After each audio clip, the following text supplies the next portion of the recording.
La Caisse des Jardins du littoral gaspésien vous présente votre émission d'information Reflet d'ici.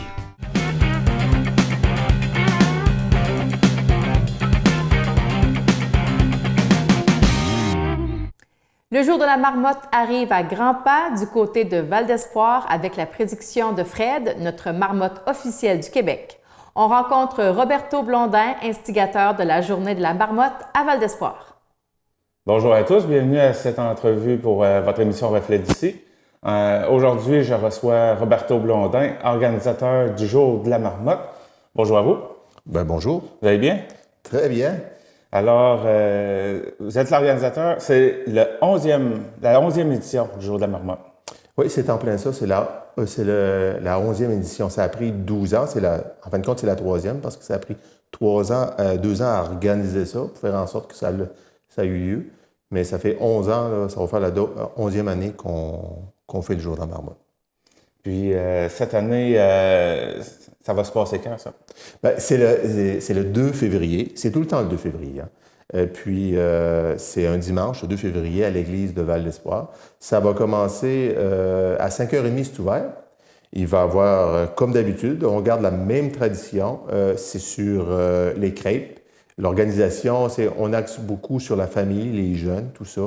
Il va y avoir de la musique, il va y avoir tout ça. Puis l'organisation, on veut aussi avoir une organisation. On travaille en collaboration avec la télé communautaire pour diffuser ce message-là à travers le Québec, le Canada puis l'Amérique du Nord. Puis ce que je vous dis, là, c'est pas des farces, là. C'est qu'à travers la télé communautaire, au niveau de la qualité de l'image qu'ils nous donnent, toutes les stations de télévision sont prêtes à accepter cette image-là. Donc, si vous voyez ça à Salut Bonjour, si vous voyez ça à Météo Média, si vous voyez ça à RDI Matin, si vous voyez ça dans les réseaux anglais à travers le Canada, à travers les États-Unis, tout part de la télé communautaire pour diffuser cette chose-là. On a une belle collaboration et en même temps, elle est diffusée sur le web. Hein? Ouais. Pour les personnes qui ne veulent pas sortir de chez eux, qui ont trop froid, qui ont peur de se lever à 4 heures du matin, puis d'aller voir la marmotte, puis de participer à une chose unique, là, de dire on est là quand la prédiction de la marmotte a été donnée, ils peuvent l'écouter sur le web. D'ailleurs, la prédiction, c'est toujours à 7 heures. C'est toujours, ça varie à 6h45 là, parce que il y a aussi l'événement, c'est qu'on présente nos dignitaires. Moi, je les appelle les bienfaiteurs de Fred, ceux-là qui participent à ça. Puis c'est important de dire participer parce que, en plus d'être des bienfaiteurs, ils contribuent aussi à la promotion de la Gaspésie. Que ce soit la Caisse des Jardins, que ce soit Uniprix Laurent Carbonneau-Lebeau, que ce soit la Ville de Percé, la MRC, Diane Le Boutillier, la TV communautaire participent à promouvoir la Gaspésie. Le 2 février au matin, partout au Québec, on va voir Fred, on va entendre parler de la Gaspésie. Tout le monde, j'ai des amis partout à Québec, à Montréal, à Toronto, à Vancouver, qui me parlent, qui ont vu le Jour de la marmotte, qui ont vu en Gaspésie le Jour de la marmotte Fred. C'est un peu partout. Donc, on met l'image de la Gaspésie dans la tête du monde. Puis je vous dirais que le 2 février, c'est là où on va pas prédire le printemps, mais c'est aussi où ce que les touristes, le monde qui travaille à l'année, qui planifie leurs vacances, dit pourquoi pas la Gaspésie? Ça fait 15 ans que je n'ai pas été, ou j'ai jamais été, ou je retourne à chaque année. Mais ça fait une petite étincelle pour les personnes qui veulent venir en Gaspésie. Vous avez nommé quelques commanditaires tout à l'heure, mais il y en a beaucoup, pareil, qui s'impliquent dans... je vois, par exemple, il y a le Géoparc, entre autres. Écoutez, l'année passée, ils nous ont accepté le giron du Géoparc, parce que, tu sais, le Géoparc de Percé, mais ça s'appelle le Géoparc mondial de l'UNESCO. Il couvre l'entièreté de la ville de Percé. Val-d'Espoir fait partie de Percé, donc on a travaillé fort avec les Géoparcs pour le faire accepter dans l'organisation. À cette heure, on est la seule marmotte à travers l'Amérique du Nord qui est accréditée par l'UNESCO. C'est un petit clin d'œil qu'on a profité de faire, vu qu'on avait les infrastructures en place, l'ouverture de l'organisation du Géoparc qui a voulu embarquer dans cette aventure-là. Donc là, on est officiellement, on fait partie de l'UNESCO. Puis ça, c'est unique. C'est un petit clin d'œil, mais c'est vraiment unique dans la façon de faire. Quand que le monde voit ça, quand on dit l'UNESCO, on réalise pas comment c'est grand. C'est à travers le monde, dans plein d'activités, plein d'endroits à aller voir. Donc, c'est un plus pour la Gaspésie, puis on en profite. Là, vous parliez tout à l'heure, à 5h30, ça commence avec des activités. Bon, il y a les crêpes, là, que vous disiez. C'est quoi qu'il va y avoir d'autre aussi comme activité reliée à ça? Je crois que c'est jusqu'à 10h. Mais vous savez que on a établi une tradition, ça fait la 11e année, puis j'aime dire une tradition. Quand on dit un événement plutôt qu'une tradition, ça veut dire que la tradition va perdurer à travers les années, les dizaines d'années. Moi, ça fait la 11e année, mais un jour, je ne serai plus là. Ça fait que ça va être une autre personne qui va prendre ça. Écoutez, la marmotte Phil aux États-Unis, ça fait depuis 1886. Je pense qu'il y a eu plusieurs personnes qui ont pris la marmotte. Il y en a eu plus qu'un. Donc, c'est des choses de même. C'est une tradition qu'il faut continuer en Gaspésie. C'est une tradition. Puis en même temps, on a voulu, tout au début de l'événement, on a voulu mêler un peu la chandeleur de ça. C'est une fête chrétienne. En tout cas, c'est chrétien. Puis on a voulu faire ça dans l'Église, c'est symbolique. Puis on a encore le même principe, c'est les bénévoles de Val d'Espoir, Mireille Rail, et puis son organisation. Elle s'organise de faire ça, des bonnes crêpes avec un bon coulis de fruits, tout ça. Puis il y a aussi, pour les jeunes, ce que je disais intérieurement, c'est que les jeunes, c'est très important pour nous autres. Donc, on fait des activités pour les familles et les jeunes.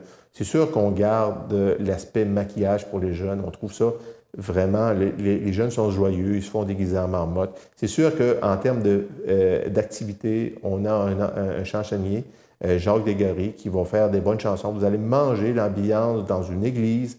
Vous allez avoir du maquillage, de la bonne bouffe, du café, et puis vous allez profiter d'1 heure, 2 heures, mais c'est une tradition, puis il faut que ça se perpétue. Puis vous aussi, quand je parlais des commanditaires, qu'avec leur commandite qu'ils nous donnent, ils donnent l'argent au niveau de la promotion de la Gaspésie. Ils donnent l'argent pour qu'on parle de la Gaspésie, mais vous aussi, vous en faites partie. Parce que quand vous êtes là, vous faites partie de la tradition. Quand les journalistes viennent, ils voient l'amour que les gens de la région portent à Fred. Tout ça fait en sorte que ça grossit l'événement. Donc, vous aussi, vous mettez l'épaule à la roue pour faire en sorte que la Gaspésie soit bien diffusée, bien représentée, puis que le 2 février, on soit encore plus connu. Donc, le 2 février, on se donne rendez-vous sur le perron de l'église. C'est à 7h la prédiction, mais ça commence à 6h45, c'est ça? Le monde arrive à 6 heures. 6 heures, là, ça fait en sorte que le monde arrive. La 6 heures est à 6h45 avant qu'ils se dévêtissent, tout ça, puis qu'ils prennent un café. Je vous dirais qu'il y a beaucoup de monde qui arrive à 5h30. À 5h30, le monde arrive, il se dévêtit. 6h, 6h20, 25, on commence à dire au monde que c'est important qu'ils soient dehors, on l'annonce au micro. 6h30, ils sont dehors, on fait l'événement en tant que tel, que nos commanditaires, nos dignitaires sont là. Là, ils disent un petit mot à 6h45. Là, si tout va bien, le soleil se lève, on fait notre production. Mais j'aimerais revenir sur nos commanditaires parce que, écoutez, cette activité-là, à mon organisme, ne rapporte rien. Rien dans le sens qu'on fait... La seule source de financement qu'on a, vraiment, comme activité, c'est les macarons. Vous voyez qu'on a un super beau macaron. Je vous l'invite à l'acheter. Il va être un peu partout. Et il va être à des endroits à Grande-Rivière. Il va y avoir sur Guy-des-Bois à Sainte-Thérèse. Il va y avoir l'épicerie à Cap-d'Espoir. Et puis à Percé aussi, on va en mettre un peu partout. Là. J'ai voulu faire une pointe d'humour parce que si vous le voyez... Attends, mais je pense que j'en ai un autre site. Okay. Si vous le voyez ici, j'ai fait un podium. Okay? Puis le premier, sur le podium, c'est Fred avec le drapeau du Québec. Puis j'ai voulu faire un peu une pointe d'humour. J'ai mis la marmotte file américaine, mais avec un peu l'aspect à trompe. Autrement dit, vous voyez qu'il y a comme un genre de chevelure blonde. Puis comme qu'on voit avec le Canada, il se tourne tout le temps le dos au Canada. Donc, je l'ai comme tourné un peu sur le podium. Puis la troisième, c'est la marmotte de l'Alberta. L'Alberta, on sait que des fois, ils nous aiment, des fois, ils nous aiment moins. Fait que là, je l'ai mis en troisième place. C'est un macaron qui se vend 3 $, puis ça nous permet de nous financer, de faire le restant du financement. Ça va être vendu sur place aussi le dimanche. Puis à chaque année, c'est différent. Puis il y a beaucoup de monde qui garde ça comme pièce de collection. Parce que dans 15 ans, dans 20 ans, dans 50 ans, mais que vous sortez votre macaron de 2020, comme les fonctionnaires disent 2020, ben ça va vous permettre de dire que j'y étais, puis regarde, j'ai un macaron. Puis c'est un beau cadeau à donner aux jeunes. Mais il y a aussi, j'avais oublié de dire ça, mais on va passer dans toutes les écoles. Dans toutes les écoles, il va y avoir l'école de Grande-Rivière, il va y avoir l'école de Sainte-Thérèse, et puis on va confirmer l'école de Grande-Rivière aussi. Ça, on donne un macaron à tous les enfants pour qu'ils se souviennent de ça. Parce qu'en même temps, on construit notre élève.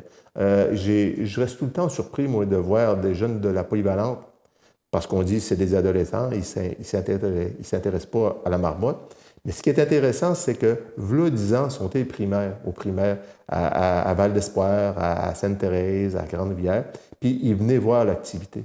Puis là, c'est rendu comme une obligation. Ça fait que je vois ces jeunes-là qui viennent voir l'activité, qui n'est pas glamour, qui n'est pas pour un adolescent. Tu ne te demandes pas que tu étais voir la marmotte à 5 heures du matin, ils vont dire que tu es fou. Sauf que c'est la tradition qui se perpétue. C'est ces jeunes-là qui sont en première année, en troisième année, en quatrième année, qui reviennent encore parce qu'ils ont tout le temps venu le 2 février. C'est pour ça que c'est important. C'est pour ça qu'on intéresse les enfants du primaire. En même temps, ils font une petite rédaction, ils parlent du jour de la marmotte, puis tout ça. Très important, mais je tenais à dire que c'est à vendre, puis qu'on en donne. On va en donner à peu près 300 aux enfants du primaire de Cap d'Espoir, qui comprend Sainte-Thérèse, qui comprend Percé, Val-d'Espoir, à Sainte-Thérèse et à Grande-Rivière. Puis en même temps, je vous invite à en acheter. Puis pour reparler de mes commanditaires, ce que je trouve important, c'est que, comme je disais tantôt, c'est pas une activité qui rapporte. Le déjeuner, l'entièreté va au chauffage de l'église à Val-d'Espoir pour faire des aménagements, chauffer l'église, puis tout ça. C'est comme une deuxième contribution. Il y a le carnaval, et puis nous autres, on donne la partie à l'église, tout ce qui est déjeuner, tout ça, puis c'est les bénévoles de l'église qui s'en occupent. Puis par rapport à ça, l'importance d'avoir des commanditaires qui sont là année après année. Écoutez, la Caisse des Jardins est là depuis la première année de mon existence. Quand j'arrivais avec ce projet de fou-là, ils m'ont appuyé. Après la 11e année, ils m'appuient encore. Ces personnes-là, comme j'ai dit, ils contribuent au rayonnement de la Gaspésie. Ils contribuent que dans toutes les télévisions, dans toutes les stations de radio, parce qu'il y a aussi des stations de radio qui nous diffusent. Parce que les stations de radio, qu'est-ce qu'ils font? C'est qu'ils se branchent sur la télé communautaire, puis sont capables de la commenter. J'ai un ami qui a été pris sur le métropolitain à Montréal, puis qui écoutait Rouge FM, puis il était tout mélangé. Il dit, je ne comprends pas qu'ils sont après diffusés en direct le jour de la marmotte, puis ils sont après la commenter. Puis il m'appelle, il dit, comment tu as fait ça? J'ai à travers la télévision communautaire, on diffuse ce signal-là partout. Le monde, tous les télévisions, les radios ou les journaux peuvent aller s'abreuver à la télévision communautaire puis faire leurs prédictions là-dessus. Puis Desjardins participent à ça. Ils participent à l'événement, mais ils participent qu'on réalise l'événement. Puis quand on réalise l'événement, c'est diffusé à partir de toute l'Amérique du Nord. C'est toute l'Amérique du Nord. Moi, j'y crois, là, c'est toute l'Amérique du Nord. On a eu un reportage autant à Vancouver qu'en Pennsylvanie au niveau anglais. C'est pas moi qui ai fait, là. C'est une de mes bénévoles. On est diffusé partout. Donc, la Caisse des Jardins, à travers leur commandite, fait ça. Unipri Santé, Laurent Carbonneau-Lebeau, depuis le début, il est avec nous. C'est la même chose. Lui, il contribue, oui, à l'événement, mais il contribue à la diffusion de l'événement, qui fait en sorte que La Gaspésie réagit de tout ça, et rayonne de tout ça, puis à travers le Québec, le Canada et l'Amérique du Nord, c'est la même chose. On peut parler de la ville de Percé aussi, qui est très importante, qui nous appuie autant au niveau machinerie que monétaire. Il y a aussi la MRC qui nous appuie, parce qu'à travers les années, elle a vu que c'était important que cette activité-là ait lieu. Il y a aussi les députés Mégane qui participent, le député provincial, le député fédéral, Mme Diane Le-Boutillier, qui participe aussi à l'événement puis qui fait en sorte qu'on est capable de la diffuser. C'est ça qui est important. Il y a aussi la collaboration qu'on a eue avec le Géoparc mondial de l'UNESCO qui nous a appuyés dans notre démarche. Il y a aussi la télévision communautaire parce qu'ils sont là à chaque année pour nous autres puis qui s'améliorent tout le temps. Le concept est tout le temps amélioré d'année après année. Il y a aussi nos 3 stations de radio. Il y a 96.3 Bleu FM, il y a Radio Gaspésie, puis il y a 94,9 FM. Et on est couvert partout en Gaspésie. La dernière semaine de l'événement, on va avoir 4 stations de radio. Il y en a un autre qui vient de CHMC, qui vient d'embarquer. On va diffuser partout. On va avoir 100 messages. Ça donne à peu près 7 messages par jour par radio. Puis on a 4 radios. 21 fois que vous allez ouvrir la radio, que vous soyez du côté sud, du côté nord du Nouveau-Brunswick, partout en Gaspésie, vous allez entendre parler de Fred. C'est ça qu'on veut. On veut qu'il y ait le plus de monde. On veut qu'il y ait le plus de rayonnement régional dans notre MRC. Puis je tiens à remercier sincèrement mes commanditaires. Parce que sans eux, je le dis encore comme à chaque année, peut-être que vous allez penser que je vais là, sans ces commanditaires que je viens de vous nommer, l'activité n'aura pas lieu.